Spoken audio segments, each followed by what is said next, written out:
Hi guys and welcome back. If you've been following my vlogs from December, you probably expected me to be uploading my Florida vlog. If you follow me on Instagram, I think you could probably guess why I'm not uploading a Florida vlog. We actually did not make it to Florida because during the first 2 days of our trip, my Maltese got very sick and we did have to end up putting him asleep. It has been a crazy 2 weeks. Some days it still feels like a bad dream. This was obviously not the first video I wanted to put up on my channel for the start of the year. But I did not feel right getting on camera and be, hey, welcome back. Things have been great and wonderful. Happy New Year, Merry Christmas. I just can't do that. I cannot be phony. So I felt like in order for me to kind of get on to filming my regular content, I felt like I had to make this video. Some of you may agree with it. Some of you may not and think, that's not why we come to your channel. We don't care so much about your personal life. But again, in my gut, I felt like I needed to kind of keep you guys in the loop and maybe just get it off my chest. So I wanted to do what makes me happy and do my makeup, or just play with makeup and tell you what happened. And I feel like the more I talk about it, the easier it gets. So, yeah. So again, a lot of you knew that I was going to be going to Florida for Christmas since we weren't going to be around, the family and kind of follow the COVID rules and things like that. We decided, you know what, let's take the camper down to Florida. It'll be a nice little getaway. And that was what the plan was. So it was, let me see, it was the Tuesday before, it was the 22nd, December 22nd. I worked that morning, and while I was at work, Chris had sent me a picture that my Maltese had gotten into the garbage in the bathroom. And at first it was just kind of like, are you kidding me? That's what you woke up to? It was kind of funny to see him, that Chris had to pick up this garbage as soon as he woke up. Thought nothing of it. My Maltese has gotten into the garbage before, and usually I close the bathroom door. I usually close all the doors before I go to work on Tuesdays and Thursdays. For some reason I didn't, and of course he got into the garbage. That's usually why I close all the doors. While I was at work, he sent me that picture. Thought nothing of it. I come home from work. We get everything together, like last minute stuff for the camper and for the trip. We were going to be on December 22nd until I think the Tuesday after Christmas, 29th, the 22nd to the 29th. So it was a pretty big trip. And we had already booked a spot in Georgia kind of as our halfway mark, because it's a long drive from Ohio. So we wanted a halfway mark in Georgia. So Chris fed, his name is Chaz as usual that morning, and he ate. That night when we finally got in Georgia, I fed him as usual. If you didn't know, he's diabetic. I've talked to him before on my channel. Has pretty bad diabetes. Fed him, gave him his insulin as usual. And then maybe an hour or two later, I can't really remember, about an hour or two later, he started throwing up. And I'm like, oh Lord, what is wrong with him, So throughout the night, he kept throwing up. He couldn't get comfortable. Chaz would sleep like a rock. He would get in a position and not move. So throughout the night, it's like he couldn't get comfortable. I could tell he was in pain. He was uncomfortable. Again, he kept trying to throw up. He kept trying to poop, and he couldn't. He was straining so hard, and nothing was coming out. So I thought, oh my gosh, he has a blockage. And this is at like 1, 2 in the morning in Georgia, no idea where a vet is, if a vet's even open. I'm just trying to get him through the night, brought him up in bed with me, trying to get him comfortable. Again, he just could not get comfortable. And throughout that night, I didn't sleep at all. Throughout that night, he threw up probably 8 or 9 times. From the time I fed him at like 8 o'clock in the evening the night before through, I think, like 6 in the morning. Around 6 in the morning, he threw up what we thought was the biggest culprit of the potential blockage. He threw up a huge part of what he had ate, and I'm like, that has got to be what may be causing a blockage. We had called a vet at 8 a.m. that morning. That was in St. Augustine. We were going to go straight to St. Augustine in Florida. This is after, let me back up a little bit. Before we called the vet, we were still deciding if we were even going to go to Florida. And at the time, we're like, absolutely, throughout the night, I'm like, we're not going to Florida, we're going home. After he threw up what we thought was potentially making him, at his worst, he wanted to drink, he wanted to eat, which, any time before that, he was not interested in even a water bowl. But I knew him like throwing up. I wanted to make sure he was still going to get water in, because I knew he was going to be dehydrated. But he wasn't even interested in the water, which is totally understandable. I was doing the best I could, But after he threw up, the big thing, the big stuff, he wanted to drink. And then he only eats a half a cup in the morning and in the evening of food.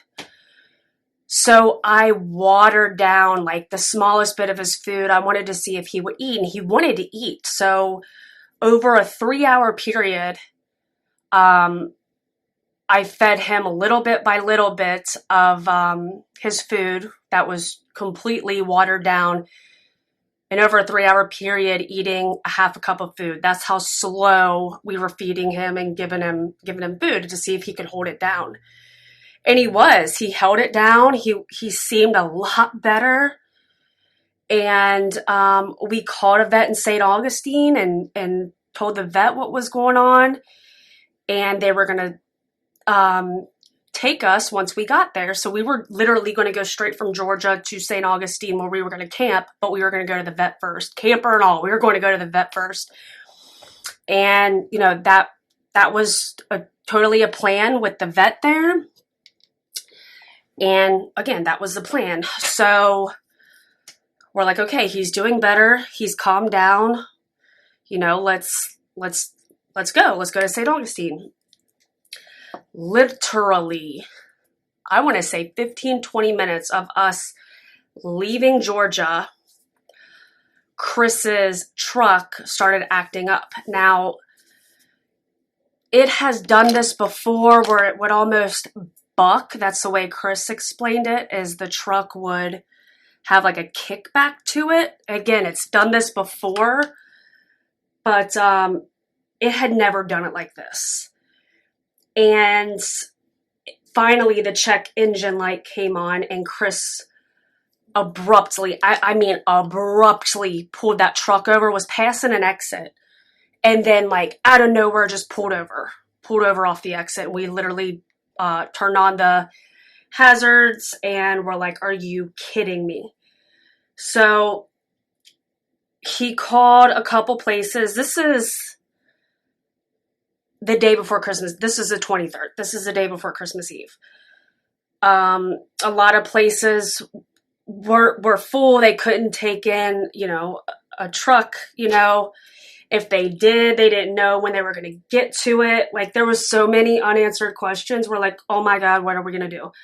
finally somebody was able to take him, and we took our time getting there. It was only, I think, about 10 minutes up the road. I think actually for us, it took us like 20 minutes because he was babying his truck along to even get there. So we finally get there. And I want to say about an hour after we got there, Chaz started throwing up again. And I'm like, this isn't good. This isn't good, And I think he threw up 2 or 3 times there. I'm freaking out. I'm like, we have got to get him to a vet. We called numerous vets, ran into the same problem. We can't get you in. We can't get you in. Blah, blah, blah. We're closed Christmas Eve, Christmas Day. Sorry, we can't get you in. Finally, we find a 24-hour ER vet. And they said, yeah, this is an emergency. You need to bring him in and we'll take care of him. I said, oh, thank God. Now, if any of you know me, through this pandemic, I won't even go in anybody's house. I'll do anything outside, but I won't go in anybody's house. I'm pretty strict when it comes to my COVID stuff. I'm very careful. And I actually got an Uber. So this was way out of my thing because the truck's in the shop. My dog is horribly, horribly sick. I have no idea what's going on. Then I think he probably does have a blockage. So I actually get an Uber, which totally freaked me out. But, I would do anything for this dog. So get an Uber, get there. They won't even let you in. I couldn't even go in. They had only a curbside service, so nobody could go in. You just wait in your car, truck out in a designated number spot. And the way of communication is through your cell phone. The people might come out every now and again, but I was literally sitting on a curb outside in the cold, waiting just by myself because Chris was still at the shop because we have our other dog too. And he's literally sitting in the camper waiting on his truck. We didn't know how long his truck was going to take. We didn't know anything. We didn't know what was wrong with the truck.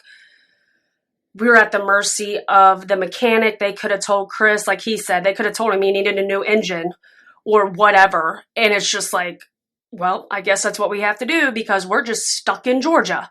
And obviously at that point, we are done. We're like, we're not going to Florida. The decision's made.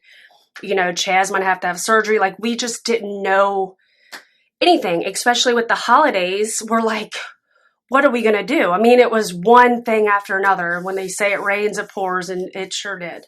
I'm at the vet, and then my phone dies. I have no way to call Chris. I have no way for the vet to call me. They lock the door. You can't even get in. I mean, I could have went up and waved my hands and, whatever to get somebody's attention.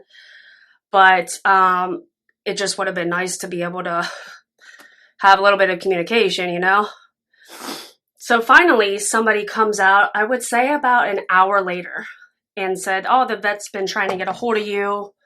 I said, yeah, my phone died. And they said, well, go to this door over here and he'll come out and talk to you. And I'm like, okay.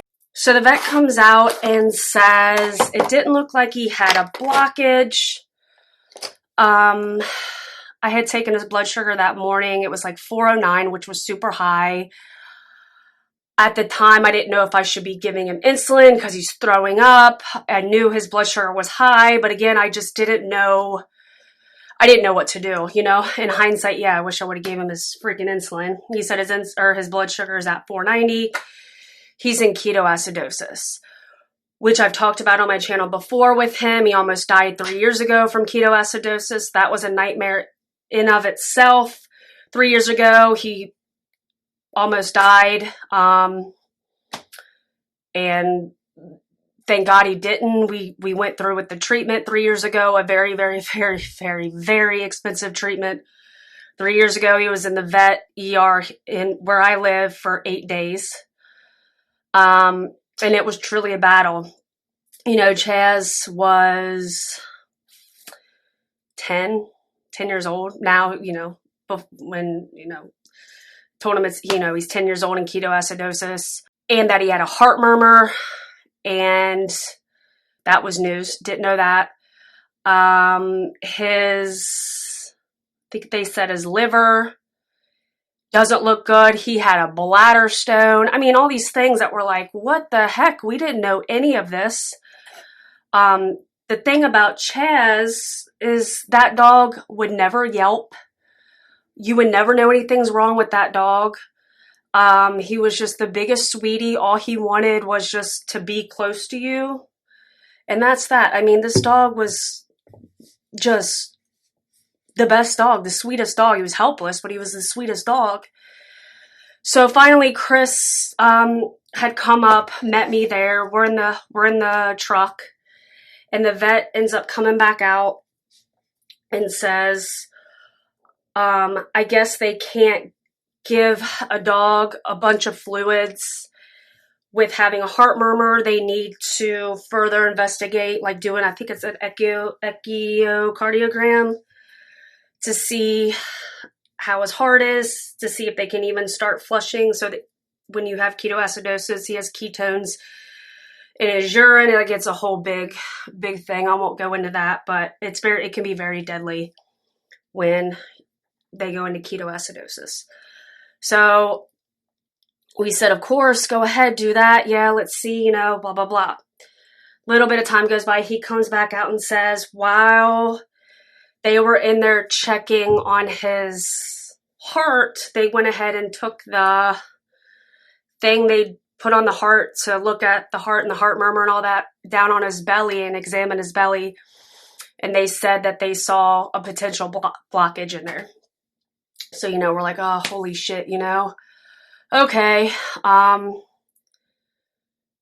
And then he said, but because he's in ketoacidosis, he's not a candidate for surgery. So that's when things kind of shifted, and the not so hopeful thoughts, those all kind of went away, because if he's not a candidate for surgery, but he has a blockage, which you need to get in there for surgery, we kind of knew, but we didn't want to make that decision. Going through the ketoacidosis, and then let's just say we would go through with let's just say we do the surgery. I don't even like saying this, but I mean, we're looking at like 10 grand at that point. You know what I mean? Which is just, it's not, I don't like to say that you put a price on your dog's life. But again, like I said, we went through a lot of this 3 years ago, and we paid close to that 3 years ago to save him.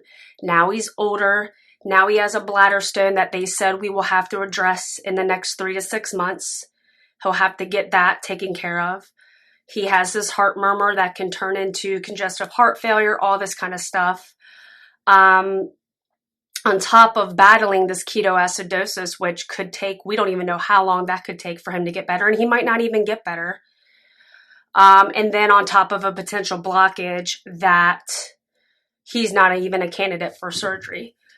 So yes, it was kind of a no-brainer, but it was the hardest decision. I don't even think I could make the decision. And Chris, I know he didn't want to make the decision either, but he had to be strong for me, because I was just a total disaster. I mean, I hyperventilated. I was like almost numb. Like, I was in shock, really. It was just like, somebody wake me up from this horrible, horrible dream. You just kind of knew what needed to happen. And I always thought, like, who are we to play God? Who are we to say when it's time to go? You know what I mean? It's just so odd to me that even has to happen. I don't know. It just wasn't anything that we would have expected. But one thing, so I guess, in the end, we were able to go in. I held him in my lap. We got to bring my other dog in. We said our goodbyes, and they put him to sleep right in my lap. Very peaceful, very quick. And the more we thought about it, what what if we try, because at first we're like, let's give him 24 hours, let's start the treatment, let's see what if anything changes. Of course the vet would have done that, but going through what he did 3 years ago the first time, he needed 8 days then. It almost passed 3 years ago. Now he's older and now he has more issues on top of just the ketoacidosis. The likelihood was very slim, and 24 hours really wouldn't do anything. But, you know, but I do want to mention this because this is crazy too. So I'm not a big religious person. I believe in God. You know, I don't go to church or anything like that. I believe in prayer. I think miracles happen every day.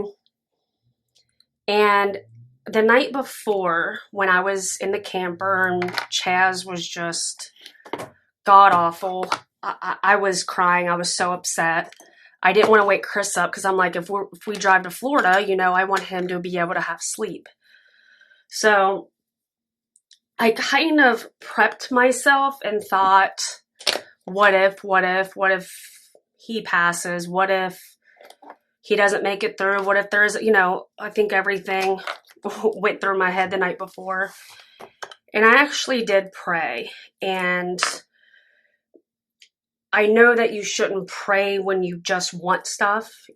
And I knew that. And I know I just kept saying, like, don't do it for me, do it for him, make him better, make him better. Just crying and asking for him to help Chaz, you know? It's just very odd the way things happened, and that the truck started acting up and kept getting worse. And then Chris, the check engine light came on and Chris made the split decision to get off of this exit because the mechanic and the only 24-hour ER vet within, I don't even know how many miles, was on that exit 5 minutes from that mechanic. Could it be a coincidence? Absolutely. But the way that happened was, nobody can tell me any different. I honestly, like I said, I'm not a very religious person, but the way that happened, and that particular mechanic could take Chris, the one ER vet's 5 minutes from that mechanic. I called, I can't even tell you how many vets. Chris called, I don't know how many mechanics, and the two were within 5 minutes apart. That to me is not a coincidence. That to me happened for a reason. Was that all happened for a reason. I feel like it would have been too much for, you know, on Chaz to take him another 7 hours before even getting to St. Augustine. I think he was suffering, you know, looking back, he was really suffering, and this was what was supposed to happen and how it was supposed to happen. Yeah, it's, to me, that all was just crazy. I'm just glad we were able to say our goodbyes. You know, it's not like he was in the back getting treatment and passed without anybody, you know, or in surgery. Not that, like I said, he wasn't really a candidate, but let's just say he was in a surgery and ended up passing. You know, he had me, Chris, and our other dog, Riley, there with him when he went. And he knew he was loved. I told myself I wouldn't cry. I know some people think a dog is a dog, you know, it's just a dog. Some people in my family are like that. It's just a dog. To me, I needed him just as much as he needed me. You know, he was helpless. I took care of him every day. After his first ketoacidosis,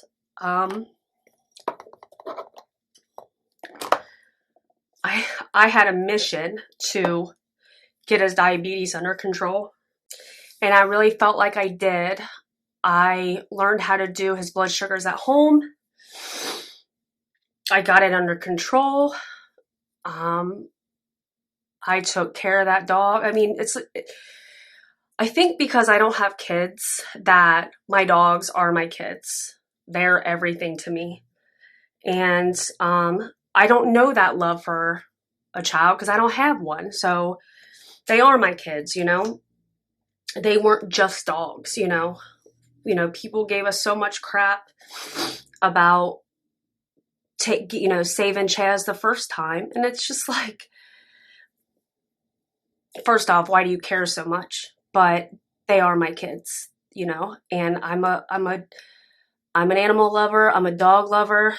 I work at a groomer, for God's sakes.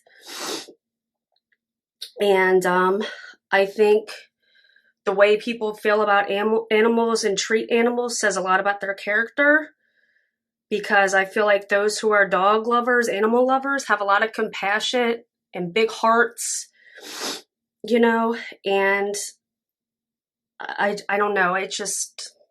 Chaz was definitely a unique dog. And we miss him every single day. I have good days. I have bad days. I'm just trying to feel like it was his time. It was meant to be. It was a hard goodbye, but I feel like he just couldn't go through all that again. It was too much. And the biggest thing, I didn't want him to suffer. And I think he was suffering. And it was just his time. Okay, I don't think I'm going to do my brows or eyeshadow or anything. I just wanted to jump on camera and just tell you what happened. Again, I just didn't feel like I could just act like nothing happened. Everything was okay by starting out with a makeup video or review or something like that. It just didn't feel right to me. So, I feel like now I can get back to makeup and try and, get back to my normal content and hopefully try to make this a good year. I hope everybody else had a Merry Christmas and a Happy New Year. I do have the e.l.f. foundation that I want to review for you guys. I have the Fenty Beauty powder foundation that I want to film and review too. So I have some things planned. But I felt like this just needed to be addressed first. So I think that wraps this up. And I hope everybody has a good day. And I will see you guys on my next one. Thanks for watching.